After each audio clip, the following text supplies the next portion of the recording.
1단계 성공할 수밖에 없는 위치 찾기. 상가 투자를 하기 위해서 가장 먼저 해야 할 건 투자할 물건을 찾는 겁니다. 대부분의 사람들이 이 물건을 찾는 것부터 어려워서 상당히 두려워하는데요. 아니면 잘못된 방법으로 물건을 찾아서 생각지도 못한 피해를 입고는 합니다. 그렇기 때문에 상가 투자를 하기 위해서 물건을 찾는 방법부터 반드시 마스터를 하고 시작해야 합니다. 그럼 상가 투자하기 위해서 이 물건을 어떻게 찾아야 할까요? 부동산 투자에는 첫 번째, 법원에서 진행하는 경매, 두 번째, 기관에서 진행하는 공매, 세 번째, 부동산에서 진행하는 일반 매매, 네 번째, 공사에서 진행하는 청약, 이렇게 크게 4가지의 종류가 있는데요. 오늘은 그 중에서도 간단하면서 적은 돈으로 투자가 가능하며 제가 실제로 투자했던 공매를 하기 위해서 물건을 찾는 법에 대해서 공개하려고 합니다. 공매 물건을 찾는 법은 생각보다 엄청 간단합니다. 어플 딱 하나만 있으면 해결되죠. 바로 아실이라는 어플입니다. 여기서 의문이 드는 사람이 있을 수 있는데요. 아파트 실거래가를 알려주는 어플인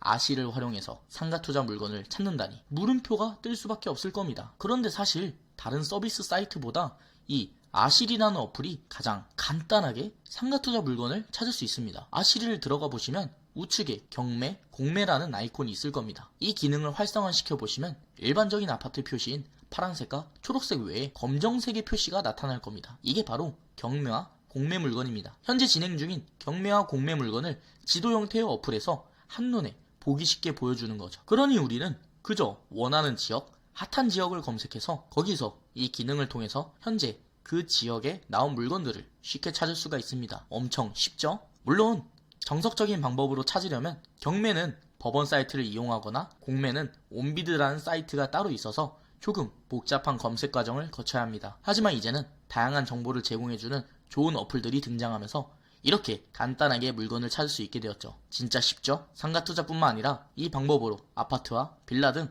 부동산 투자 물건을 찾을 수 있으니 정말 간단하고 유용한 어플이죠. 그저 우리가 몰라서 어렵다고 생각했을 뿐 알고 나면 정말 간단하고 쉽습니다. 추가로 이렇게 강남의 경우 빌딩 물건이 다량으로 나오는 경우가 많습니다. 이렇게 한 건물에 많은 물건이 동시에 나올 경우 경쟁이 분산되고 상대적으로 평가되어 1, 2위의 물건에 많은 사람들이 몰리기 쉽죠. 저는 이때 3, 4위의 물건을 낙찰받았습니다. 실제로 방문도 해보면서 실질적으로 사람들이 어느 방향으로 가는지, 얼마나 많은 사람들이 지나다니는지 등등 현장에서만 알 수 있는 정보를 수집했고 이 물건을 발견하게 되었죠. 이 물건은 강남 역삼동의 빌딩 상가 물건입니다. 1km 이내에 거주하는 사람은 약 5만 명 정도 되며 상주 직장인이 30만 명 정도 되고 유동인구는 약 50만 명 정도 되었죠. 일단 유효 수요는 엄청난 물건이며 선릉역 1분 거리의 대로변과 바로 뒤 아파트 출입구 쪽에 입구를 두고 있어서 생각보다 더 많은 주동선을 독점하고 있었죠. 또한 특이한 점이 실제로 방문해보니 1층에는 카페나 편의점 말고는 가게가 없고 대부분 부동산들이었다는 겁니다. 또한 1층에 사람이 거의 없었죠. 이상했습니다. 에스컬레이터나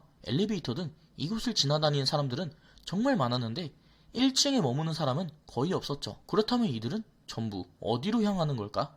하고 따라가 보았습니다. 그랬더니 대부분의 사람들이 지하 1층으로 간다는 걸 알게 되었죠. 지하 1층에는 각종 식당과 카페 그리고 다양한 가게들이 있었습니다. 그리고 엄청난 사람들이 붐비며 지나다니고 있었죠. 진짜 소름이 돋았습니다. 당연하게 1층이 가장 좋다고 여기던 생각이 직접 방문한 결과 이렇게 뒤바뀔 수 있다는 게 말이죠. 역삼동의 특징상 대부분의 사람들이 직장인들이고 이 건물에만 10만 명 이상이 상주 직장인이었습니다. 그런 직장인들이 점심시간마다 쉬는 시간마다 찾아오는 곳이 바로 이 건물의 지하 1층이었죠. 왜냐하면 이 길가에 있는 건물들 중에서 식당과 카페 등이 모여있는 건물과 층은 이곳이 유일했거든요. 아마 이곳에서 일을 하시는 분이 있다면 다들 이곳을 자주 방문하고 있었을 겁니다. 그 사실을 알고 난 뒤 지금 1, 2층의 물건에 경쟁이 몰려있다는 상태라는 점과 직접 방문하여 점심시간의 동선을 파악한 사람만 알 수 있는 이 사실에 저는 너무나 기뻤습니다. 그렇게 관리실과 주변 부동산 몇 곳을 더 돌고 집으로 돌아와 자료를 미친듯이 수집했죠. 자, 이제 위치의 장점은 파악했으니 다음 2단계로 넘어갈 차례입니다.